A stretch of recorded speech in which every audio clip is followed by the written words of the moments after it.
Bueno, seguimos aquí en La Brújula por Radio La Luna AM 1140 y entiendo que ya estamos en contacto con Jorge Giacobbe. Jorge, buenos días. ¿Qué tal? Buenos días, ¿cómo estás? Bien, bien. ¿Vos cómo estás? Bien, la verdad que muy bien. ¿Tu viejo? También, perfecto. Bárbaro. Bárbaro porque, bueno, hay que cuidarse, estamos en una época difícil. Jorge, voy a empezar por la pregunta que mandé en el flyer, que tiene que ver con Alberto Fernández. Entre la buena y la mala imagen, ¿qué tendencia se impone? Mirá, hubo como dos momentos muy significativos. Uno al alza, enorme, y muy abrupto, digamos, y después otro a la baja, mucho más aplanado en la curva. La historia es así: Alberto entra a la pandemia con 37 puntos de imagen positiva y 45 de negativa. Ajá. 37 y 45, retén ese número. Sí. Cuando suspende las clases, dicta la cuarentena, se pone en el rol de padre protector, la opinión pública se pliega, Alberto se concilia con la necesidad de la gente de salud, entonces salta a esos 30 puntos para arriba y de 37 se va a 68. Un caso, Mario, extrañísimo, porque nosotros en 30 años de Giacobbe y Asociados habíamos visto un caso parecido una sola vez. Ajá. Es decir, no es común, ¿ok? Sí, claro. Muy bien, salta 30 puntos y después empieza el desastre. A los 15 días, 30 días, empieza el desastre. Que tiene que ver con, me parece, dos cosas. Por un lado, toda esa tira de errores del gobierno, porque la caída coincide con la conferencia de prensa donde Alberto se pelea con los empresarios. ¿Te acordás que por no nombrar a uno los nombró a todos? Sí, sí. Después a eso le siguen los jubilados apelmazados en los bancos, los sobreprecios en las compras de las cosas, la foto con Moyano, la discusión por los presos, la discusión por Vicentín, bla, bla, bla. Yo creo que todos esos eventos irritantes, a destiempo, sin sentido, pusieron esa caída más áspera, más abrupta probablemente, pero me parece que en el fondo hubiera sucedido lo mismo si no hubiera habido errores del gobierno, porque lo que fue sucediendo en un nivel más profundo que esos síntomas es que a los argentinos se nos fueron sumando los miedos. El miedo a la salud se sumó el miedo a los problemas económicos, digamos, al apriete económico que producía la cuarentena, y después vivieron todas las angustias. Claro. Que te agarraban ahí donde estuvieras en la pirámide social, sin importar si vivís en un dos ambientes o en una casa con pileta. Entonces todo ese fastidio que se fue acumulando, todo ese agobio, ese agotamiento, ese no doy más, no es que no entiendo lo que pasa, sino que no doy más, me parece que es lo que realmente se comió la imagen de Alberto. Para terminar el relato, hoy Alberto está exactamente en el mismo lugar en donde empezó. Claro. Y recuerdo, está en 37 puntos de imagen positiva y 45 de negativa, que es lo del inicio. Como si se hubiera subido Mario a una montaña rusa. La montaña rusa de repente lo llevó para arriba, lo revolcó, lo dio vuelta y lo devolvió a la misma estación. Está en el mismo lugar, pero no está igual. Está más despeinado, le tiemblan las piernas y se le sale el corazón por la boca, como cuando te bajás de la montaña rusa. Claro, ahora te pregunto ahora intuitivamente, después te voy a seguir preguntando por lo que ya has encuestado, pero esto ya es intuitivo. El sábado se reúne Alberto Fernández con Moyano, sus señoras y uno de los hijos de Moyano, durante 6 horas. Luego se saca una foto sin barbijo, lo que dio lugar, naturalmente, a una andanada de críticas. Sí. ¿Pensás que vuelve a erosionarlo o que ya esto está estabilizado en estos términos y ya no hay nada que lo mueva del lugar donde está? Mira, es una muy buena pregunta, saber si estos 37 puntos de positiva son el piso o si puede bajar más. Yo lo que te digo es que 30, 35 puntos es lo que Cristina tiene y tuvo siempre. Y que ese 30-35% lo va a cuidar Alberto y lo va a proteger mientras entienda que sigue siendo un instrumento de Cristina. Mientras siga viendo que hay una alianza, si hay un divorcio, por supuesto que le van a soltar la mano. Claro. Pero me parece que de eso no va a bajar. ¿Ok? Por ejemplo, hoy cuando preguntamos si a los encuestados, por supuesto, si quieren que el gobierno gane las elecciones o pierda las elecciones el año que viene, es 34% la cantidad de gente que quiere que gane. Ajá. Ese 34%, aún con todas estas circunstancias, aún con un gobierno que muestra signos de algún nivel de incoherencia, las cosas que, digamos, los problemas que está sufriendo que le corresponden o que le corresponden al anterior o que le corresponden a la Argentina estructural, y con todo metido todavía tiene 34 puntos. Esos 34 son muy sólidos, son muy Cristina. Ahora, yendo a eso de son muy Cristina, efectivamente, en su momento la fórmula era con Cristina no alcanza, sin Cristina no se puede. Cristina Claro. tiene un tercio, un 35, lo que fuera, y hay que ir más hacia el centro del espectro político. Esa tarea un poco es la que le asigna Cristina a Alberto, ¿no? Vos andás Mm. más por el centro, y dio la impresión en un momento que él fue a luchar ese centro político donde había un volumen que a su vez podría ser parte de su propio capital, lo cual le diera una cierta independencia. ¿Vos sentís que esa pelea por ese centro ya está perdida o que él va a seguir peleando por ese centro o que finalmente se va a recostar en los brazos de Cristina y desde ahí van a tratar de gobernar? Bueno, mira, voy a tratar de contarlo ordenado porque si no se va a poner complejo. Mm, Supongamos entonces que Cristina tiene 35 puntos, ¿qué es lo que vos decís? No alcanzaba. Tuvo que, de alguna manera, fomentar un producto electoral para que pescara en la laguna del centro. Alberto funcionó, mm, porque sacaron 48 puntos, es decir, hay por lo menos 13 puntos de gente que no era, que se sumaron, de gente que no era albertista, pero que sí vio en Alberto una figura más blanda que el kirchnerismo, más peronista, más moderada, o por lo menos es lo que quiso ver, y mm. votaron. Ahí tenés 13% que votó por Alberto, digamos, no por Cristina. ¿Ok? Yo te decía que en algún momento de la pandemia Alberto llegó a 68, es decir, de 48 a 68, es decir, ahí hay 20 puntos más que habían votado a cualquier otro, pero que se plantaron frente al televisor y dijeron, che, este tipo lo está haciendo bien. Claro. Bien, muy bien, tres públicos diferentes, tres capas de la cebolla. La primera que se perdió fue ese último 20%. La señora de Belgrano, que había votado a Macri, lo miró y dijo, che, lo está haciendo bien. Mm, Lo perdió. Y después perdió ese 13% que creía que iba a ser más moderado y que podía maniatar al kirchnerismo, que podía balancear la identidad del kirchnerismo. ¿Y por qué lo perdió hoy? Porque porque de 10 temas que se discuten en la Argentina, 9 son incómodos para Alberto. mm, Y eso quiere decir que alguien está poniendo la música en el. Y ese claro. que está poniendo la música tampoco es la oposición, es Cristina, o es el kirchnerismo, Mm, que lo arrastra a discusiones que para él son incómodas y de las cuales él después se tiene que desdecir claro. O y sea que tiene que ir para atrás. la reforma judicial fue un tema de agenda que está fuera de contexto histórico, porque nadie en medio de una pandemia se pone a discutir una reforma estructural de la justicia en la Argentina. Y la sospecha, digamos, también con Beraldi y lógicamente siendo abogado de Cristina, la verdad que le puso a los sectores no oficialistas, le puso una pelota picando en medio del área chica. Totalmente. Y termina de disparar el proceso de que todo el que está enojado se concentre en una opción opositora. Mm, ¿Ok? Pero así como vemos en la reforma judicial, insisto, la discusión por los presos fue terrible. Solamente el 7% de la gente estaba a favor claro, de la liberación. Es decir, ni los kirchneristas estaban de acuerdo, ni el público kirchnerista estaba de acuerdo. claro. Y la discusión por Vicentín también.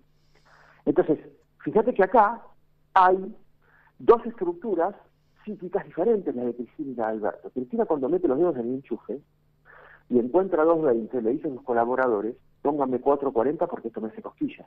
Y va siempre para adelante. Siempre para adelante. Alberto, cuando mete los dedos en el enchufe y encuentra 220, lo saca. Esto es evidente. Pero ya los metió Claro, y pagó el costo. claro, quedó chamuscado los dedos. Eh, ayer, Alberto, seguimos, después voy a cambiar y te voy a entretener unos minutitos más.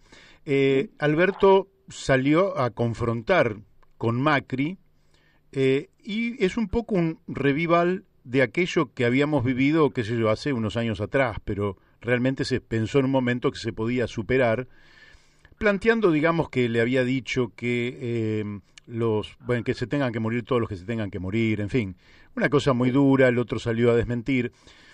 Da la impresión de que hay quienes exacerban la conflictividad. La sociedad en términos generales, ¿vos pensás que premia o castiga el alzamiento de las conflictividades, o la moderación es lo que paga en este momento?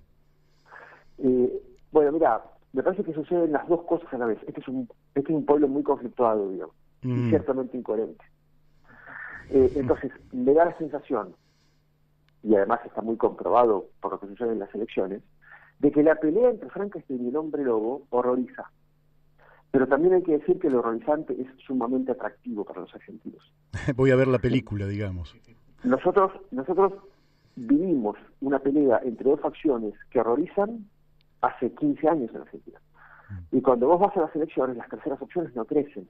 Claro. Y el 80%, 70, 75 o 80% de los votos se concentran entre los dos primeros. Entonces la gente se engancha en la pelea. Después te dice que no le gusta. Y está bien, pero se engancha. Qué interesante. Entonces, esto que decís. Claro, pasan las dos cosas. También hay que decir que la grieta no es un invento argentino ni una particularidad de este momento, digamos. La grieta, es decir, la forma dicotómica de pensar las cosas por un sistema de pares de opuestos es una característica del ser humano que tiende a reducir todo lo que es una discusión compleja a algo simple de dos polos, de quiénes son los buenos, quiénes son los malos, blancos y negros, Boca y River. Claro. Un pensamiento binario sencillo. El pensamiento binario que es absolutamente básico para la constitución de identidades. Desde siempre y en todas las sociedades a lo largo del mundo. ¿Okay? La antigua Grecia, que eran un montón de ciudades muy diferentes entre sí, se unieron en función de oposición a algo, que era todo lo bárbaro.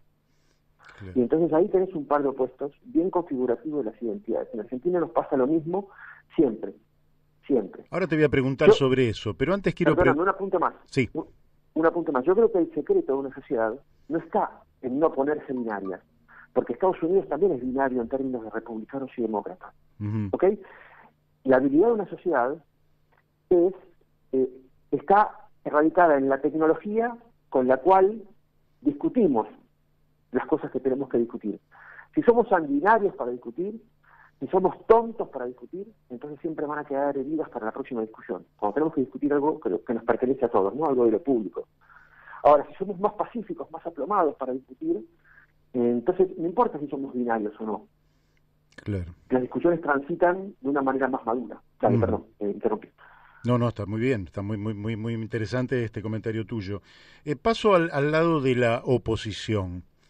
Da la impresión de que hubiera una camada de dirigentes de primera línea que conformó Cambiemos en 2015, que ahora estaría pasando a un segundo plano y emergiendo una figura que sería Horacio Rodríguez Larreta, encarnando, digamos, un pensamiento no extremo de derecha, no liberal extremo, por decirlo de alguna manera, desprendiéndose, si se quiere, de los López Murphy, los Milei, los Esper, y conformando otro... La gestión de Rodríguez Larreta respecto de la pandemia no ha sido eficiente porque los números hoy indican que en la Cava, más allá de la densidad demográfica, etcétera, que lo puede explicar, digamos que el contagio por millón o muertes por millón le da una desventaja respecto de cualquier otro distrito. Sin embargo, aparece como una figura emergente. ¿A qué lo atribuís? ¿A que un bloque, un conglomerado de la sociedad está buscando la figura detrás de la cual reunirse, a la habilidad política o al manejo de la pandemia? A ver, yo creo primero que se está configurando la masa de gente enojada, es decir, se está configurando el mercado. Que esto ya lo vimos en el 2009, lo vimos en el 2013, lo vimos en el 2015. Mucho tiempo después, cuando se pueden organizar, cuando se descreman los caminos de cada uno, entonces la política puede poner un producto en la góndola para esa necesidad genérica. Hoy por hoy, eso en cuanto a la opinión pública. Es decir, el público opositor ya está. Ahora, en cuanto a la política y su oferta, me parece que no hay una, sino que hay tres Una es la que bien vos decís, la de Rodríguez Larreta, una persona que no puede esconder la cabeza porque está a cargo de un ejecutivo, y entonces en esa circunstancia lo que decide es tratar de mostrarse afable con el momento, ¿ok? Y no quedar en la mente de la gente como un opositor que puso palos en la rueda en el peor momento de la Argentina. Claro. Muy bien, Larreta tiene la misma positiva que Alberto, que 27 puntos, pero tiene muy poca negativa. Y tiene mucha imagen regular. Un tercio de la población lo califica todavía como regular, como si estuviera esperando más información para ponerlo en el casillero de me gusta o no me gusta.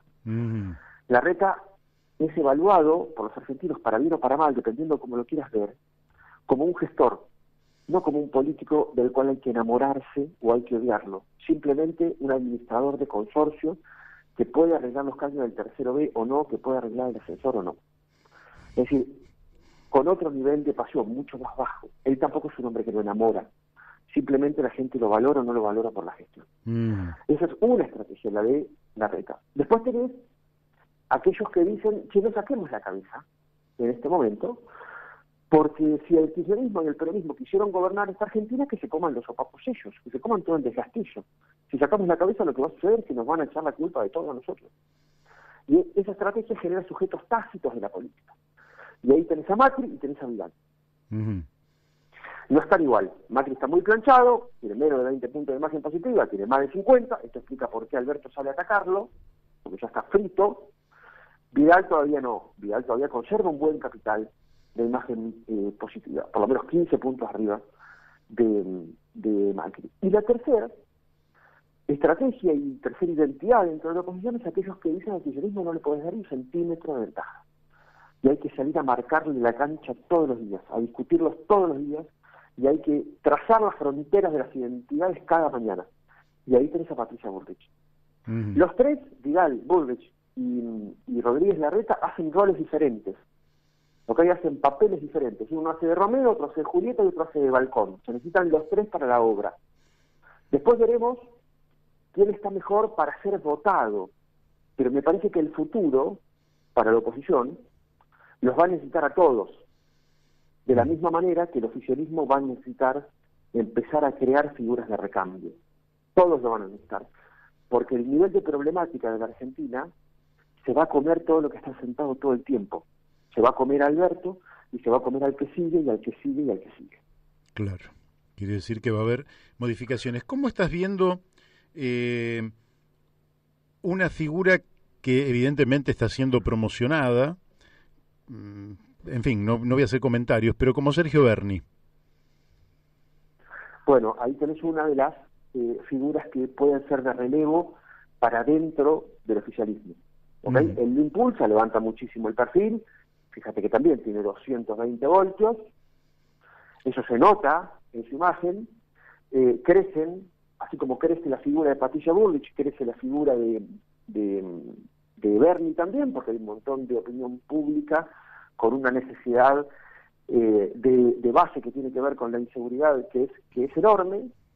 Ahora es incómodo para su propio espacio político o para muchas partes de su propio espacio político. Claro, muy incómodo, ¿no? Porque aparte, bueno, tiene cosas para explicar a una franja que no va a aceptar fácilmente que se las expliquen.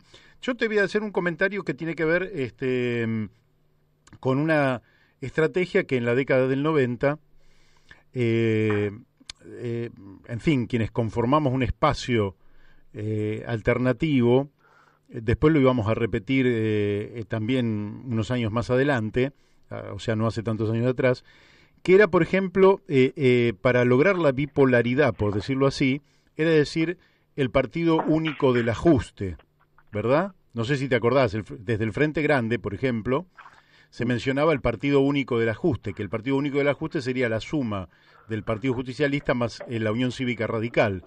Hoy esa figura no podría reproducirse en los mismos términos, y eso se lo hacía desde una perspectiva de centro-izquierda. De alguna manera, lo mismo se repitió desde Proyecto Sur, allí por 2007, 2009, con un cierto éxito. ¿Vos crees que un mensaje equivalente puede tener cabida en la Argentina o pensás que la bipolaridad se come todo? A ver, me parece que la bipolaridad que hoy vemos es una bipolaridad absolutamente entendible en función del diálogo político mundial. La polaridad del siglo anterior fue entre peronistas y radicales. Uh-huh. ¿Ok? Y quedó muy claro, que son instituciones que atrasan de alguna manera, para decirlo crudamente. Porque fíjate que el peronismo, los últimos dos grandes héroes que tiene, son en blanco y negro. Sí. ¿Ok? Me refiero a Perón y a Eva. En blanco y negro, pero literalmente en blanco y negro. Sí, sí. ¿Ok? Y al radicalismo, digamos, le sucede algo muy parecido. Es absolutamente lógico que surgieran en Argentina otras dos polaridades, como el kirchnerismo y el PRO, que son partidos de la posmodernidad. El kirchnerismo tiene dos héroes también, pero que son en Technicolor. Esto te explica muy bien por qué los menores de 35 años se enganchan más con el kirchnerismo, se enganchan más con el PRO que con el peronismo y con el radicalismo, porque no tiene ningún sentido. Porque Perón o Balbín son para un menor de 35 años lo mismo que Rosas, que Sarmiento o que San Martín, un eco en el tiempo. Claro. No tienen ninguna relación directa. Uh-huh. Muy bien.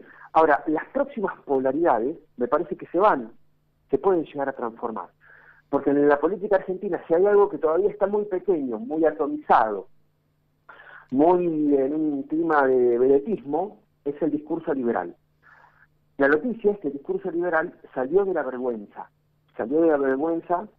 que sufrió durante los años 80, durante los años 90, durante los 2000, que quedaron puestos en el lugar de los malos de la película de los insensibles, siendo que la izquierda o el progresismo quedó en el lugar de los buenos y de los sensibles. ¿Ok? Sí, Pero sí. ahora tienen un montón de figuras que están promoviendo ese discurso. A mí me parece muy sano que el discurso liberal esté dentro de la discusión, así como que esté el discurso bien de izquierda, digamos, para que la discusión sea más rica, para que contemple a todos. Me parece también que les falta mucho tiempo para organizarse, ¿no? Pero arrancan. Arrancan. Ahí van.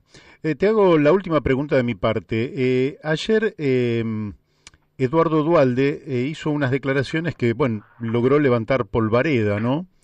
Porque habló virtualmente de un golpe de Estado. Y uno cuando ve el desgaste del sistema político puede pensar en que hay una disconformidad muy grande, pero yo personalmente, y ya he hecho el comentario hace un rato, no veo ninguna posibilidad. ¿Vos sentís que esto es... ¿De qué se trata esto de Duhalde? ¿Es algo objetivo? ¿Es una subjetividad propia? ¿Conlleva alguna información que nosotros desconocemos? ¿Qué pensás? No, me parece que es un señor grande queriendo llamar la atención. Ajá. Nada más. Si vos escuchás la declaración detenidamente, la declaración no tiene nada. No tiene ningún sustento. Es un balbuceo, un no sé qué de las redes, y entonces hay un golpe de Estado. ¿Y por qué va a haber un golpe de Estado? Y porque ya hubo muchos. Y no tiene nada que ver. Uh-huh. No tiene nada que ver. La declaración no tiene ningún sustento, no tiene una idea adentro. Tiene solamente un título que llama la atención. Eso desde Duhalde. Ahora, desde la opinión pública, lo que hay que entender es que los argentinos abandonaron ya la idea de la irrupción de la democracia como forma de solucionar los problemas. Y esto no es algo que me parezca a mí, sino que me parece que está demostrado en el 2001. En el 2001, que fue un momento no solo de crisis económica, sino de crisis institucional muy grande, Uh-huh. con los presidentes renunciando, el vicepresidente ya había renunciado, y entonces ¿quién sigue en la línea sucesoria? Y bueno, el presidente de diputados, y después no sé qué, y después la asamblea. Se activaron todos los paracaídas, de la democracia y de toda la ley de cefalía. Y en ningún momento la sociedad argentina salió a pedir una interrupción de la democracia, y nadie levantó el teléfono en ese momento a un cuartel para que se activaran nada. Además no podían, técnicamente no podían, pero nadie levantó el teléfono para pedirle a un militar que interviniera en política. Eso fue una gran enseñanza, porque en ese momento realmente nos pusimos a prueba respecto de si había posibilidad o no de un golpe de Estado, y la sociedad ni lo pensó. No es que dijo que no, ni lo pensó, no estaba ni en la consideración. Bien, quiere decir que va a ser difícil que incluso a través de una personalidad de un expresidente el discurso se instale o el tema se instale en la agenda de los argentinos. ¿Pensás que no se instala en la agenda de los argentinos? No, me parece que no tiene ningún sentido. Bien, bien. Bueno, Jorge, te agradezco muchísimo la participación aquí en este programa La Brújula. Y no sé si me quedó alguna pregunta importante por hacerte y vos querés señalarlo como un dato significativo de la actualidad. Si querés un apunte de clima electoral, porque yo te decía, el 35% de los argentinos quiere que el gobierno gane las elecciones, y en la otra esquina del ring hay un 44% que quiere que pierda las elecciones. Ese 44% que quiere que pierda las elecciones explica una manifestación como la que vimos la semana pasada y explica muchas más. Imagínate el 44% de 44 millones de personas. Sí, claro. Es un montón. Es un montón. Pero el 35% también explicaría que haya una y muchas manifestaciones a favor del gobierno con la misma potencia. ¿Ok? Es decir, los argentinos, así como yo te decía que Alberto volvió al mismo lugar de donde partió, los argentinos también. Quiere decir que no ves post pandemia una Argentina muy distinta a la prepandemia. No veo una Argentina muy distinta. Veo una Argentina, por supuesto, más deteriorada porque nos van a quedar 15% más de pobres. La indigencia va a saltar del 10 al 15 o al 20, va a quedar un nivel de inseguridad gigantesco, va a haber inflación, va a haber desocupación, va a crecer el narcotráfico, el nivel de tensión social va a ser enorme. No hacia la disrupción democrática, insisto, en este sentido. Pero sí vamos a tener que administrar un país que va a quedar mucho más roto que cuando arrancamos, y el mundo, no sé si nos va a poder ayudar, porque cada país va a estar ocupándose de sus propios problemas. Así es, vamos a tener que ayudarnos a nosotros mismos. Bueno, Jorge, brillante, te agradezco muchísimo. Un abrazo enorme. Un abrazo. Bueno, hemos hablado con el analista, consultor, encuestador, Jorge Giacobbe, que nos ha dado una explicación desde la información concreta sobre el territorio, que sí, esto tiene un enorme valor.